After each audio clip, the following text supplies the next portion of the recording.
invocation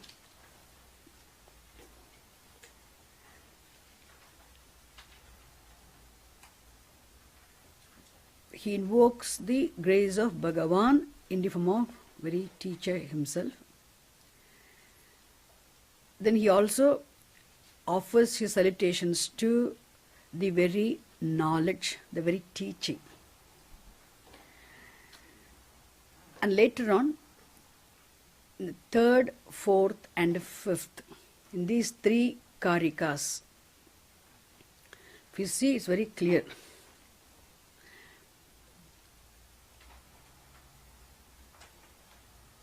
He elaborates on the meaning of the one word avivadaha,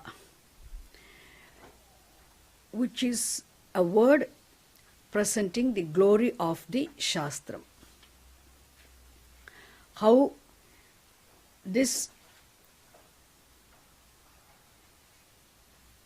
Vedantic teaching, resulting in the vision of Brahma Vidya, is free from debates and free from contradictions. That he unfolds in the three verses, third, fourth and fifth, which we saw last class. And afterwards, sixth, seventh, eighth, ninth and 10th. In all these verses, he is presenting the essence of the Vedantic teaching. What is the essence of the Vedantic teaching? In a nutshell, he presents.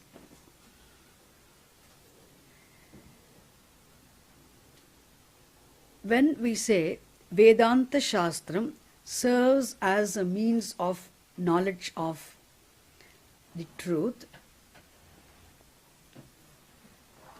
as a pramana grantaha,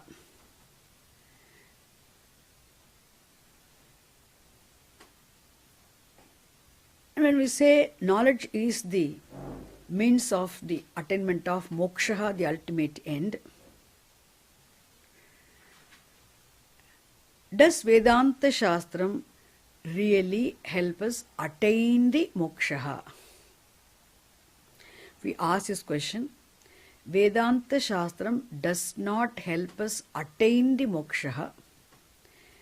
In fact, attainment of moksha is only a figurative expression for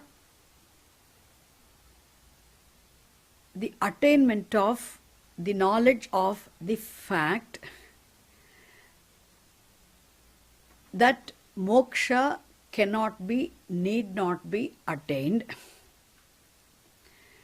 because moksha is the very nature of the Atma, which is already there. That he is going to say in these verses. So let us, we saw last class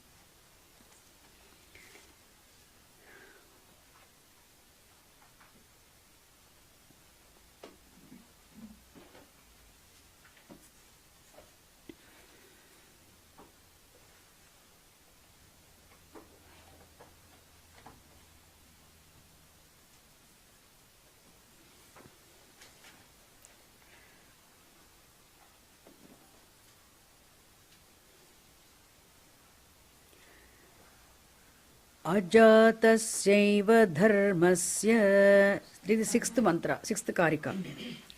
Ajatasya dharmasya jati michanti vadinaha. Ajato hyamruto dharmo. Hyamruto dharmo martyatam kathameshyati. Kathameshyati na bhavatyamrutam martyam na martyamamrutam tatha प्रकृतेरन्यथा भावः न कथञ्चित् भविष्यति स्वभावेनामृतो यस्य धर्मो गच्छति मर्त्यताम् कृतकेनामृतस्तस्य कथं स्थास्यति निश्चलः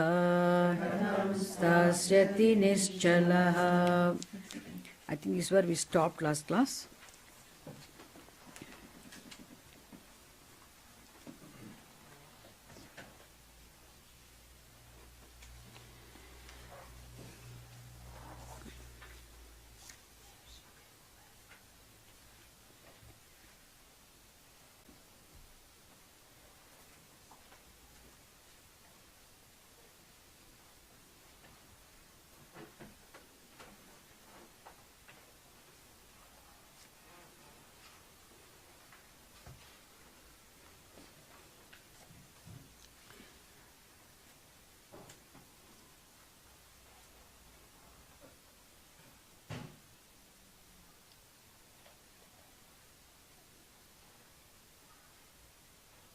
See, moksha, freedom or being free from all limitations is the very nature of the Atma.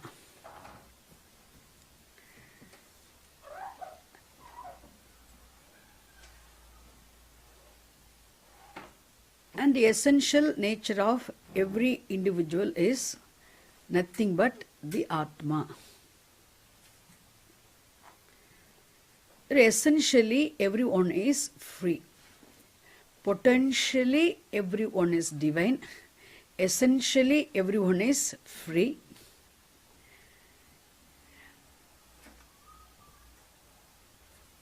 And here,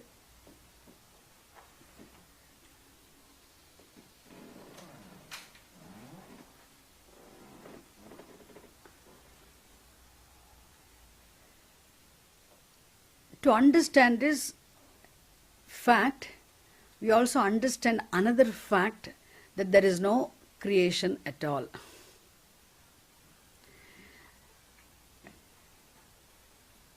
What was there before was Brahman. What is now also is Brahman, the reality. And what will ever be also Brahman. And you are that Brahman, ever free Brahman.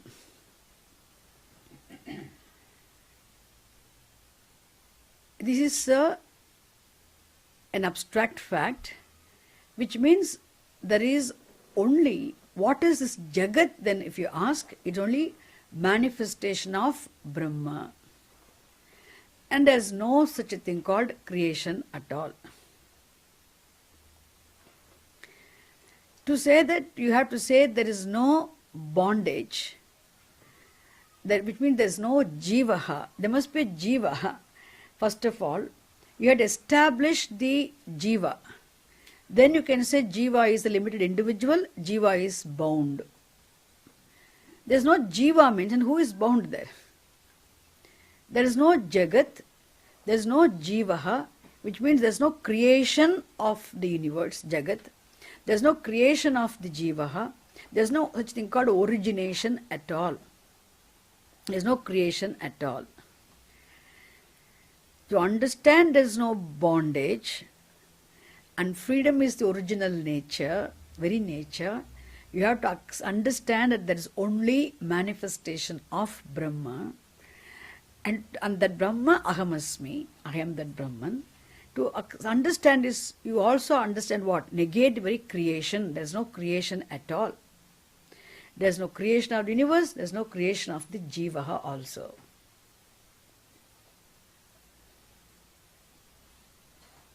So we saw last class how naturally some religious people I'm not saying being religious is wrong or incorrect. Any spiritual aspirant will be definitely religious. That means he will be worshipful and prayerful, and definitely be ethical also, will be committed to live a life of dharma, because that's the only way one can prepare oneself for jnanam. That is not denied here. But the misconceptions are also possible. The Paramatma has become Jivatma,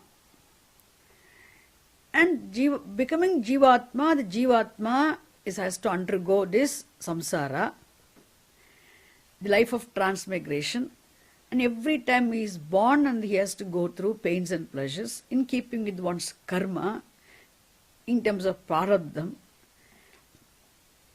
And there's a continuous exhaustion of prarabdha in every birth, so that there's an exhaustion of little of ki, sanchitam in the form of prarabdha. Again, the new accumulation of agami. This is an endless cycle which he has to go through. And there's also a group of people who believe that all the jivas remained one with Paramatma once upon a time, and they got separated at some time, and again they had to go back and become merge with Paramatma, remain one with Paramatma. So here the most important thing is, whenever we use the term becoming, Paramatma has become Jivatma, and the Jivatma has to again become Paramatma. Means becoming implies what? Undergoing a change. Like milk has become the yogurt, means it has undergone a process. It's called a parinama. So this milk is what now? Parinami upadana karanam. Like even the gold to become a chain, it has to undergo some processing. Therefore we call parinama. Now parinama means it has to undergo some changes. Like that, any cause has to undergo change to become an effect. If we say Paramatma has become Jivatma, or Jivas were one with Paramatma, they got separated from Paramatma, which means we attribute what? The causal status to Paramatma, and we also think Paramatma undergoes a change to become the Jivatma. In fact, here Gaudapada Acharya beautifully shows in these words, which we already saw. I'm just taking you, because we are seeing after a long time. Here,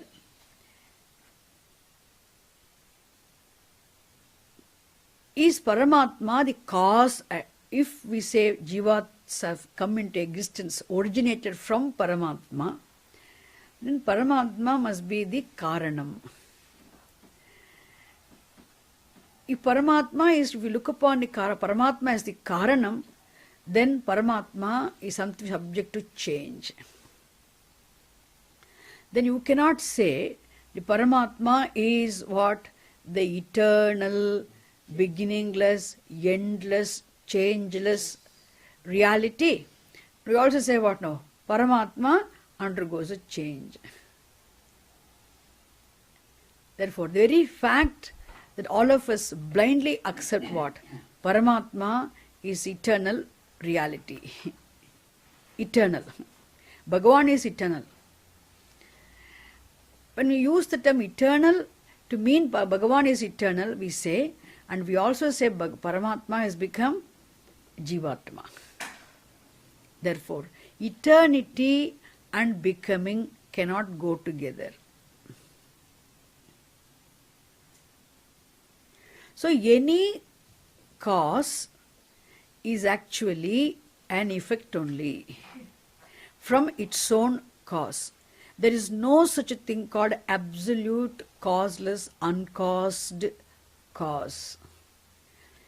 Everything which is looked upon or understood to be a cause of something has a cause of its own. From the standpoint of its cause, it becomes an effect also. Therefore, and here there is no such thing called Karanam at all. So Paramatma is not the Karanam. Because Paramatma is not the Karanam, there is no origination of the Jivaha. There is no origination of the Jagat also, which has already been understood in the 3rd chapter, in verses, not 20, 21st and 22nd. Those verses we have understood this very clearly. Then what is Jivaha then? There is no Jivaha at all. If at all we say there is a Jivaha, a Jivatma, there is only a name given to Paramatma from a given standpoint. In fact, Jivatma can never become Paramatma because Jivatma is already Paramatma, identical with Paramatma. There is no Jivaha, there is no Paramaha also. There is only Atma. So what is Atma? The all-pervasive reality, obtaining as the essential nature of everything that is here, and which is of the nature of timelessness, and which is of the nature of fullness and limitlessness, is the Atma. And the same Atma, in fact, is looked upon as Jivatma from the standpoint of an individual, looked upon as Paramatma from the standpoint of the macrocosmic being, the whole total universe, total.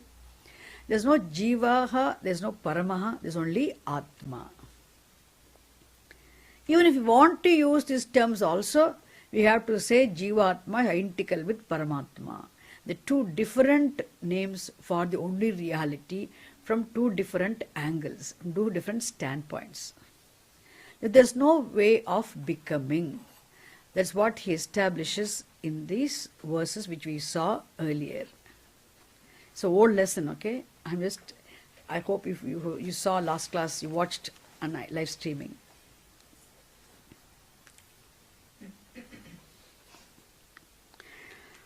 And he said one more thing. Therefore, that which is beginningless is not subject to time, not subject to end. Therefore, it is endless also. So this eternal implies what? 3 things: beginninglessness, endlessness, changelessness. Therefore, you can say timelessness, isn't it? So the timeless reality can never be subject to mortality, death. And here, what is subject to change cannot be prevented from undergoing a change. And what is not subject to change cannot be, cannot change, undergo changes. And it is the intrinsic nature, we say intrinsic nature. So what is the intrinsic, what is the swarupam of the Atma? What is the swarupam of Brahman? What is the swarupam of the reality? The truth of the Jivaha, the truth of the Ishvaraha, the Paramatma. Therefore, if timelessness, eternity is the swarupam of the Jiva, Paramatma, being infinite is the swarupam of the Paramatma, it can never undergo a change. Swarupam is something which does not undergo a change, which is always there. Like we are going to see in the following verse. Let us see the 9th Karika.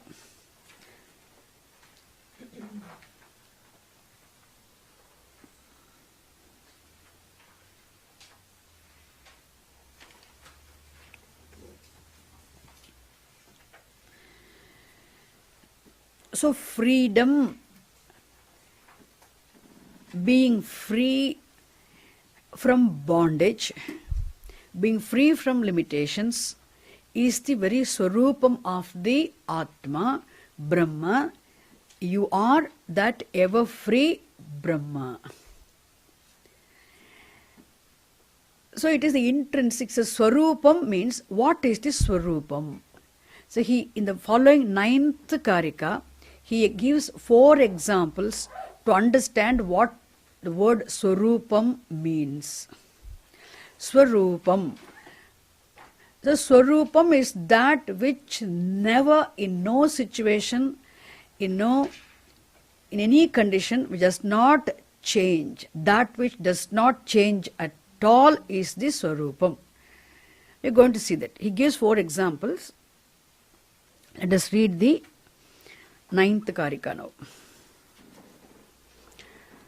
Samsiddhiki swabhaviki Siddhiki swabhaviki Sahaja akrita chaya Sahaja akrita chaya Prakriti seti vigneya Seti vigneya Swabhavam na jahatiya Samsiddhiki swabhaviki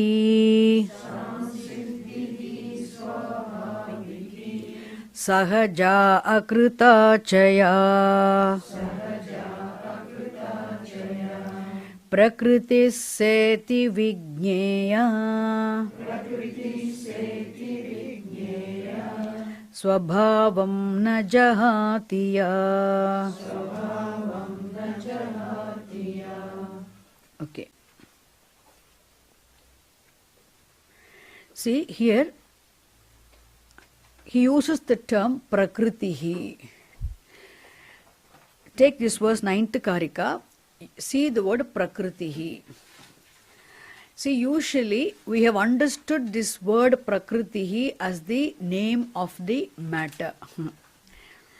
Prakritihi is a synonym of the word Maya or Pradhanam, the original matter. But here the word Prakritihi is used in the sense of nature, Swarupam. Prakritihi here means Swarupam. So what is Prakritihi? What is Swarupam? He says, Swabhavam ya swabhavam na jahati. Ya Prakritihi. See, Swabhavam na jahati ya sa Prakritihi iti vigneya. See the sentence? Ya swabhavam na jahati sa Prakritihi iti vigneya.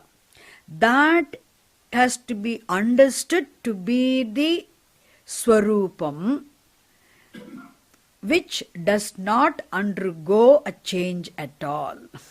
What is that? Has to be understood to be the Swarupam, which does not undergo a change at all. If something undergoes a change, it is not the Swarupam. Please remember, in this Karika, the word Prakritihi is used in the sense of Swarupam. What is Swarupam? Swarupam is that which does not undergo a change at all. That which does not, give up its in nature. So he gives 4 examples to understand what is Swarupam. First he says Samsiddhiki Prakritihi. Samsiddhiki means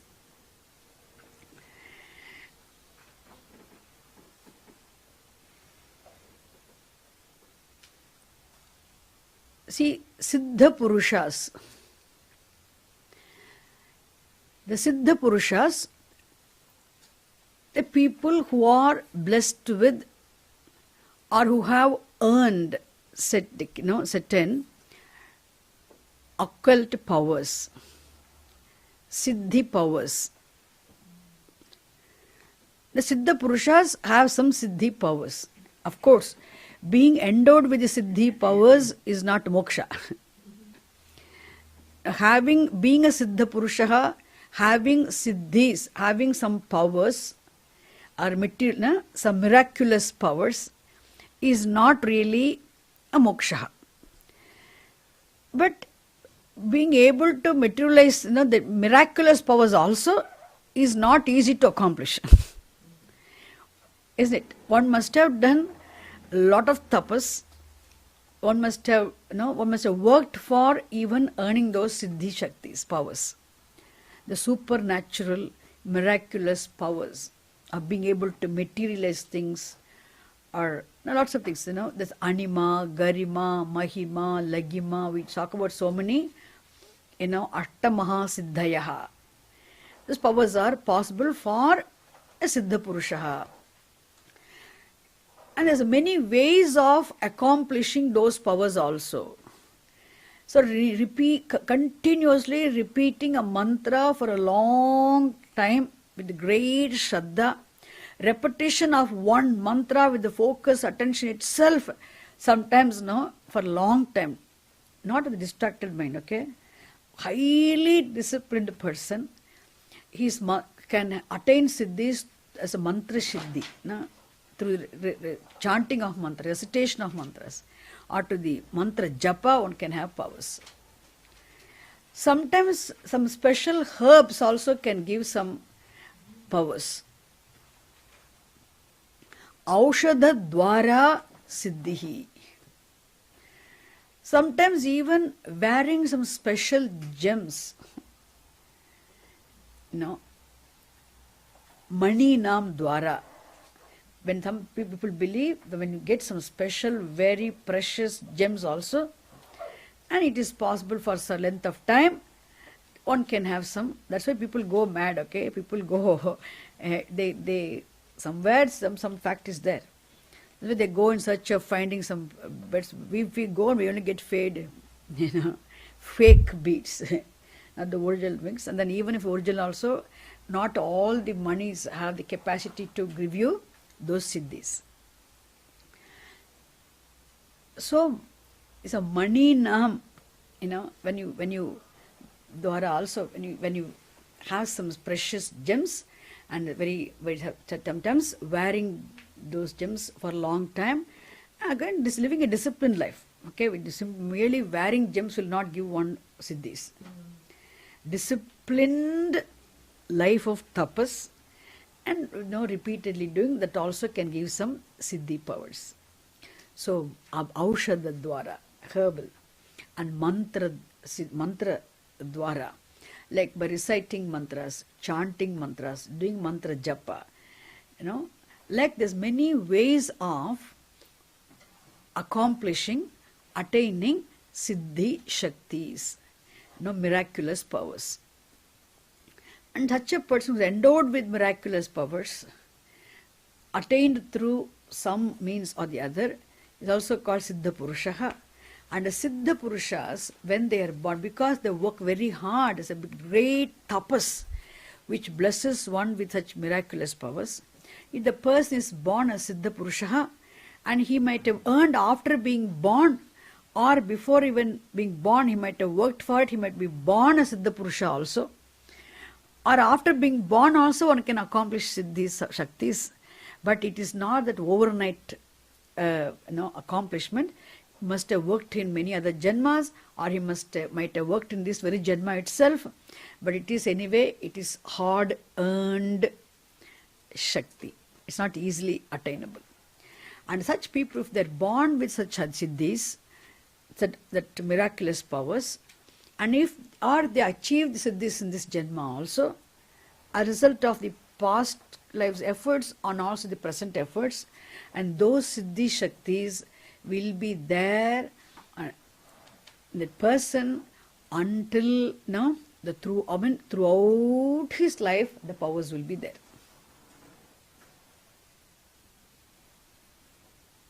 This, which means those powers will not leave the person go away. They are inseparable. The miraculous powers of the person are inseparable from the person. Like that, intrinsic nature is something which is inseparable from the the given thing. This is one example he gives. Not a great example, but a very close example. The next one he gives, Swabhaviki. So Samsiddhiki, one example. Swabhaviki, next example. What is Swabhaviki? This is the example which I quite often give here in the class. Like, there are certain phenomena which have their intrinsic, the nature, swabhava. So which means no condition fire will become cold. Fire is always hot, because being hot is its very nature, because heat is something which is ever inseparable from the fire. How you can see how everything is, how the miraculous powers are inseparable from the Siddha Purusha. Similarly, the heat is inseparable from the fire. Brilliance is inseparable from the sun. Why? That's also one of the examples for understanding intrinsic nature, Swarupam. That is Swabhaviki. That's a second example. Then the third example is what? Sahaja Prakritihi. So Samsiddhiki Prakritihi, Swabhaviki Prakritihi, and Sahaja Prakritihi. Sahaja Prakritihi is what? There are certain unique capacities which are inborn in some beings, some living beings. There is a swimming school and a swimming class, and then we all have to go pay money and learn to swim. Somebody has to teach us swimming, and even then we can't say that we have learned swimming. But who teaches swimming to the fish? So the capacity to swim is inborn, isn't it, in the being called fish. So also to fly. There are classes for gliding, isn't it? But what about flying? Who is teaching how to fly? No bird is ever taught how to fly.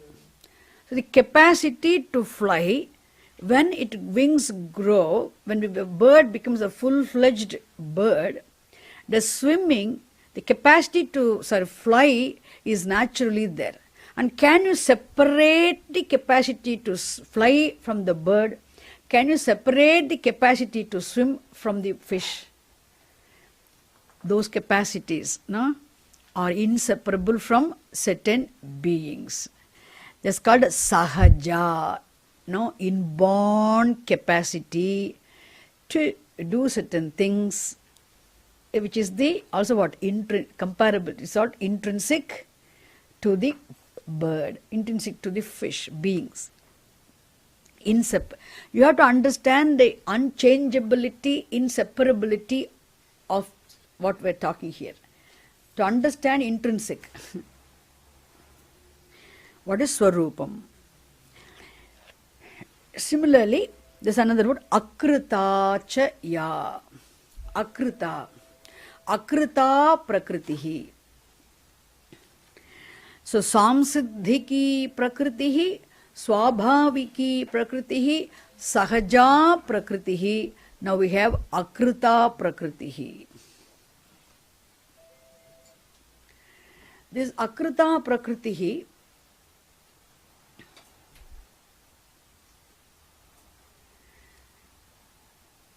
again, certain natural conditions of certain things. They are not created artificially, natural for a given object. When we pour, suppose if we see the flow of the water,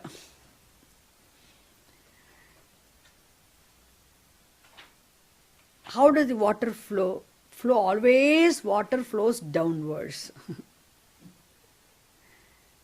Can you change the nature of the water? We cannot change. Flowing downwards is the very nature of any liquid for that matter, especially water.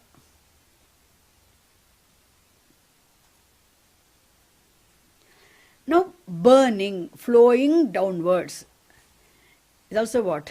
Akrita. It is not something artificial. It's very natural for the water to flow downwards. And also burning or scorching on the part of the heat. The heat scorches. Can we prevent the heat from scorching something? Can you prevent the water from flowing downwards? The nature, can we change? No. That's called what now? Akrita prakritihi. So by giving these 4 different examples, what he wants us to understand is Swarupam, the intrinsic nature, prakritihi, is that which does not go away, that which is always there, unchangeable, unchanging is the Swarupam. This verse, one verse dedicates especially for what? To make us understand what is the intrinsic nature, what is Swarupam. Is 4 examples. Therefore, similarly, what is the Swarupam of the, what is the Swarupam? Swarupam is that which does not change. Ya na jahati sa prakritihi. Ya swabhavam na jahati sa prakritihi, isn't it? That which does not give up its nature is called what? We call it a nature. That which does not go away is the nature. So through giving this through 4 examples actually, it only makes us understand. So here what is the freedom? Here being free is the very nature, Swarupam of the Atma. And you are Atma. Being free is Swarupam of the reality implied by the terms Brahman or Atma, and you are that reality. But being free is the Swarupam. So Swarupam means what? Which does not come, which does not go also. That is how the Vastu is. If it comes newly also it will go. That does not come, that does not go, which is always, is the Swarupam.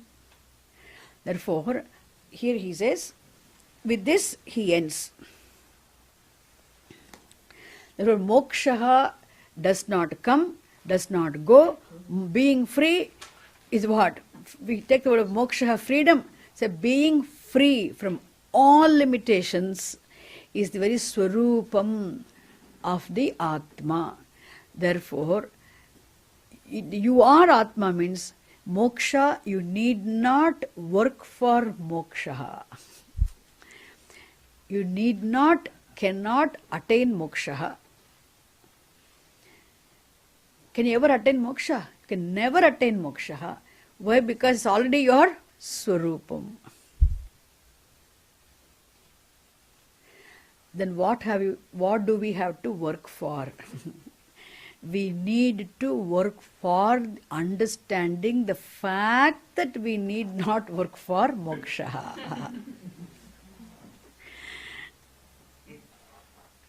You need to understand the fact that you are already free. Okay.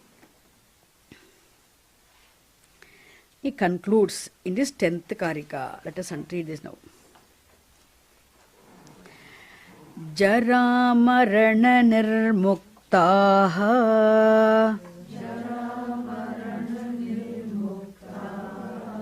Sarve dharma swabhavataha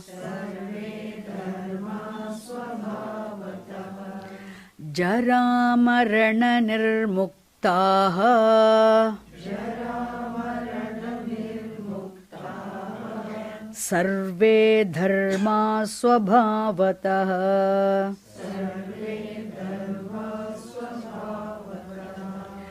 Jara marana michantaha Chavante tanmanishaya Chavante tanmanishaya Jara marana michantaha Chavante tanmanishaya.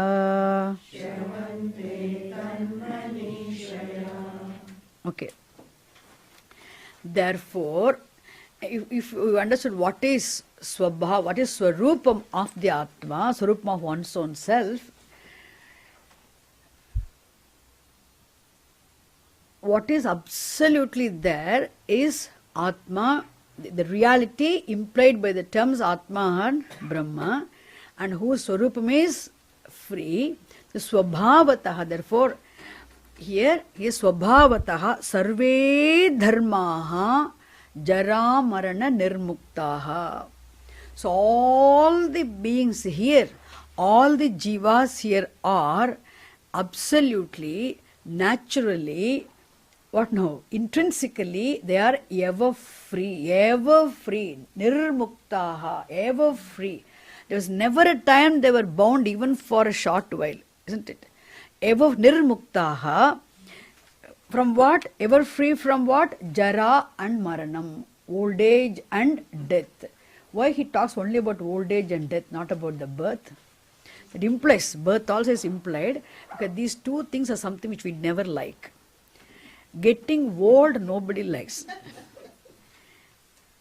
No, we really getting old means, always the Swamiji mentions, when we are very young, we always increase the age. When we get older, we reduce the age. That itself is a problem of a human mind, that we don't like to get older. Jara means old age. Aging, we don't like. Becoming old, we don't like. Jara. No? Very frightening. And one more thing is death, maranam. Maranam also is something, even though we always say, I'm ready to die, but really speaking, we don't like death. Okay. Jara marana nirmuktaha. See, always what we do not like, really speaking, you are ever free from what now? Old age and death. Why? Because you never have first birth itself. Where is the question of being born again? You were never born, therefore you have no death also. The birth is there, death is definite. That we also read in the second chapter Gita, Jatasya mrityuhu dhruvaha, mritasya janma dhruvam, is definite for the one who is born, definite for the one, death is definite for the one who is born, and birth is definite for the one who is, one who dies.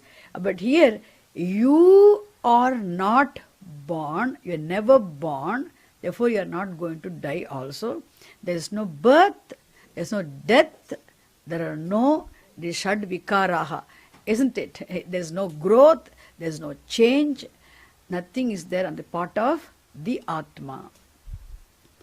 Therefore, he says, Jara Marana Nirmuktaha. Essentially, you are ever free from old age and death. Therefore, one need not attain moksha also. One cannot attain moksha also. And he says, Jara maranam icchantaha chavante tan manishaya. Actually, this bondage actually is caused by what? caused by your own notion, delusion, confusion, ignorance, isn't it? The notion that I am bound, I was born, I'm growing old, I'm going to die one day, no, it's all what now? Expressions of one's delusion, confusion, and the wrong notions, which are actually expression of the ajnanam, which has no beginning. Isn't it? Why this ajnanam is? Again, ajnanam has no beginning, but still, it's all because of the ajnanam, ignorance alone. If your being free is not known, because what yourself, real self, is also not known. This ajnanam is the cause of the delusion, the wrong notions, and it's the wrong notions. So the bondage is notional, is all in your notion. What he says here, jara maranam icchantaha. So ichchanta, literally the word ichchanta means liking. Jara maranam ichchanta means what now? Now always mistaking, not knowing what one's real nature is, not knowing that one does not know one's real nature, and then having wrong identity also with anatma, and then taking the anatma's dharmas to be one's dharmas, one's attributes, and also what one conditions oneself. It's called what now? Conditioning on the part of every ignorant individual. So icchantaha implies here what now? Actually conditioning. No, in fact, the delusions. Conditioning caused by the delusion born of ignorance is called what here? Implied by the term liking. Icchantaha means liking, not that we would like to be. Okay, jaram or not, we like to be born, we like, to have birth and death or old age. Icchantaha implies what here? No, the conditioning caused by the delusion born of ignorance. Therefore, being conditioned, jara maranam icchantaha, then tan manishaya chyavante. So because of the ignorance, being deluded and conditioning, being conditioned by also one's own notion. Once you have a notion means what conditions you know actually. The notion. The notion is what? Erroneous notion. Caused by what? Delusion. Delusion means what? Lack of clarity, lack of discriminative understanding of what you are, what you are not, what is real, what is not real. Therefore here, tan manishaya chyavante. Here the word manisha again means due to the delusion. Manisha again does not mean here, manisha in different contexts means different. No, strong delusion. Strong thinking that I am bound. No, because of your strong thinking I am bound. The I-sense rooted because of the ignorance, self-ignorance, this is I-sense strongly rooted in one's body, mind and complex. Therefore, what I'm mistaking this, I am the body, mind and complex. Therefore, I was born and I'm going to die. Isn't it? The strong notions about the self being, being the subject to birth and death is called what? Because of these notions alone, chyavante. One is as though born, one is as though object to all problems and object to prarabdha, and one getting old, and one is subject to death also. Because universally the entire humanity is given to this fact. What is accepted by the majority becomes a fact. There's nobody who thinks and tells you something, isn't it? That's why 1 in a million, 1 in many millions, one wise person is looked upon as a mad person. Even though what he tells is the fact, isn't it? So, chyavante. Chyavante, but now they really are, then it becomes a fact for us. What is not a fact and it becomes a fact for us that they fall into this. The Chavante means they slip into this ocean of life of transmigration, which is not really there for you, not because really there's samsara for you. You slip into the life of transmigration because of your notion that you are bound. You entertain about yourself that you are bound. What makes you slip into the ocean of samsara? Tell me. Do you really fall into the ocean of samsara? If the bondage is real, and what will your very nature, real, what is real again? No, satyam, reality is that which is what now? Always there. If bondage is reality, bondage is real, there is no way of freeing yourself from bondage. That's why there is no real bondage. The bondage is as though. And you have slipped into this samsara. Why? How? There's a slipping all is what now? It's all in your notion. So that's why we all the time, this notion continues to be there. Janma after janma after janma after janma. I am bound. This notion is continuously there. And every time there's a birth also what happens? I am born, I am going to die. I have paradha, I have sanchitam, and I am going through paradha. I also have to, agami also is there. These notions, all this actually is only notion. The notion born of wrong notion about yourself, born of the delusion caused by ignorance. And here comes the question, why did ignorance come? And when did this ignorance begin? And we have to understand, ignorance is the only thing which does not come, like how Tamil ignorance for Rodney G never began. So also our ignorance, Urdu language, ignorance of anything does not begin. No ignorance of anything, as a beginning, does not come on particular day and joins you. So there is no ignorance of anything as a beginning. It is not created also. But one good thing about this ignorance is, it is subject to go. Thank God. If at all something which does not have a beginning has an end means only ignorance. Only one thing which does not have a beginning but still which will come to an end is ignorance through resolution. Therefore, we never ask this question, when did this ignorance begin? You have to ask, if you do not know anything, if for example I do not know French, so I am ignorant of the French. Now if I ask this question, when did my ignorance of French begin? If I ask, I'll never, it's there.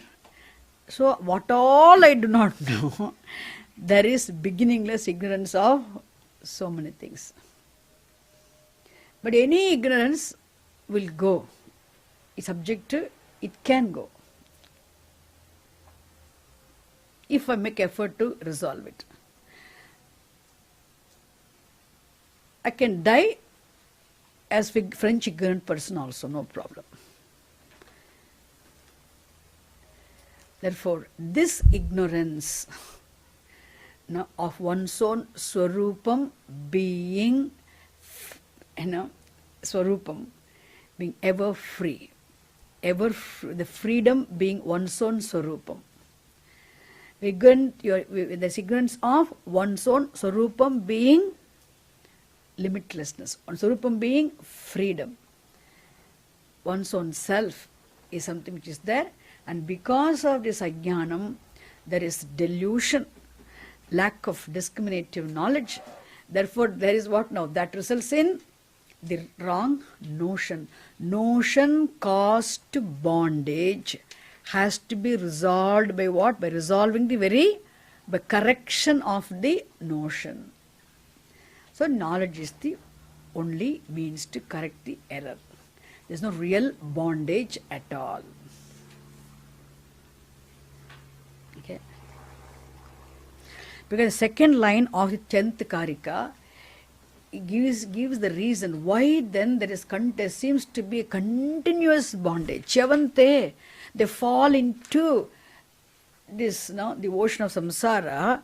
How? Then manishaya, because of the strong conditioning in the mind, in the form of the erroneous notion. The notion conditions, isn't it? Strong notions you're holding on to means what conditions you? The notion. Isn't it?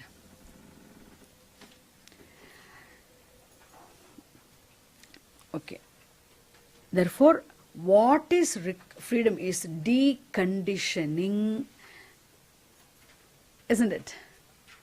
By correcting the error in the notion, wrong notion, is what now? Attainment of the discovery of the freedom which is already there.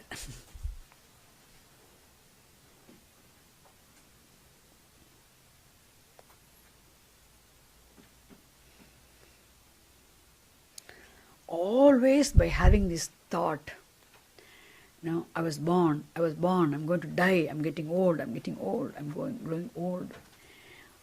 Why? Why do we think that we are going old, Because strong, isn't it? Identity with that which is growing old. It is not that easy to take the essence from the body. Therefore, he says, Manishaya Chavante. Manisha, he says, Janma Marana Chinta. All the time thinking, I was born, I'm going to die, I'm going to die, I'm going to die.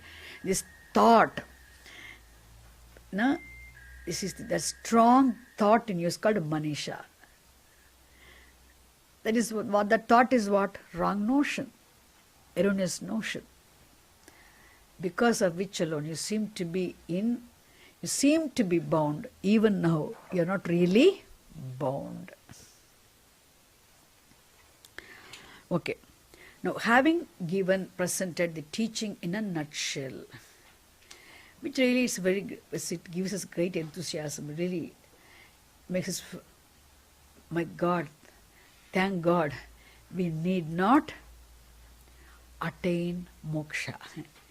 We need to attain only the knowledge of the fact that we are already free.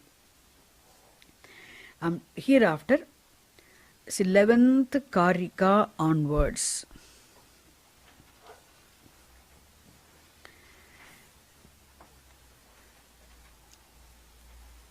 He is going to negate, refute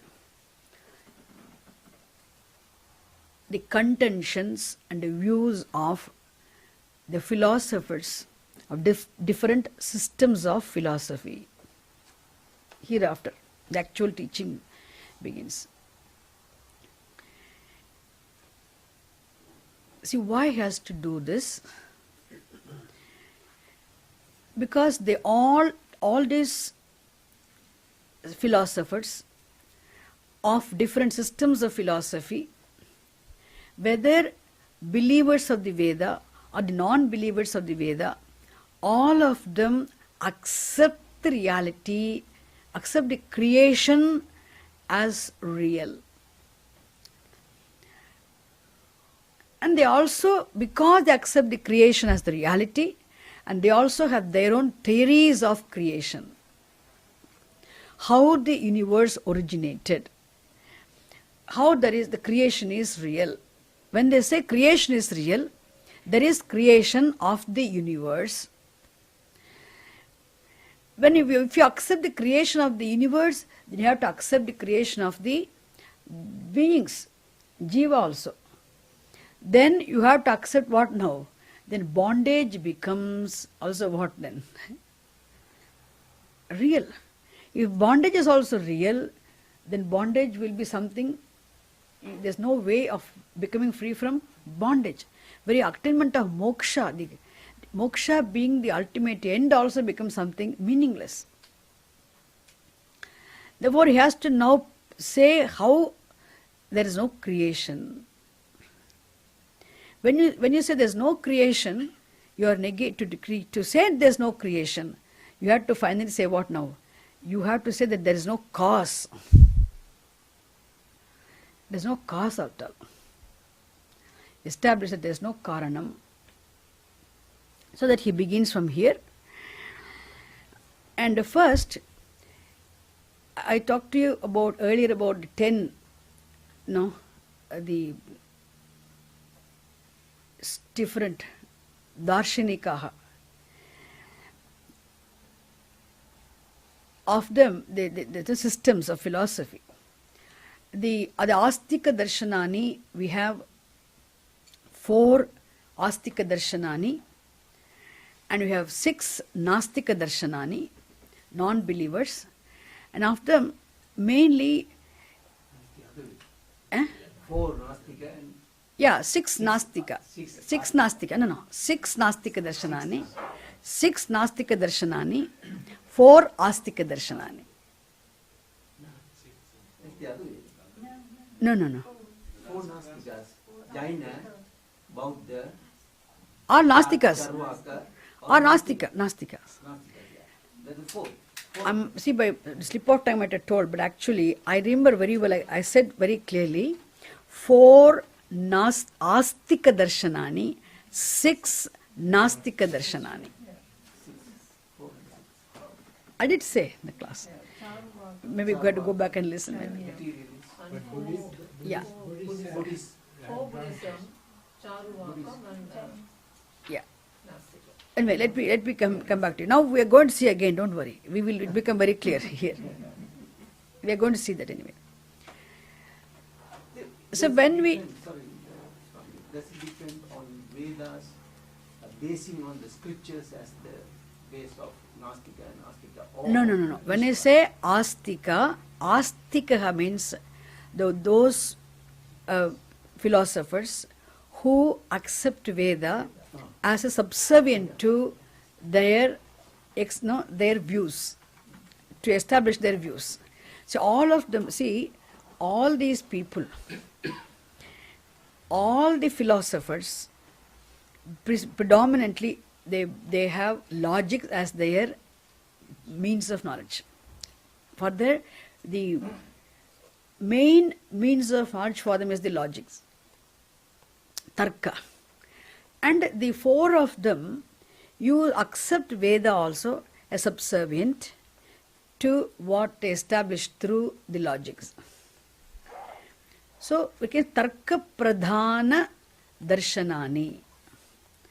Tarka pradhana darshanani means they also accept Veda as subservient.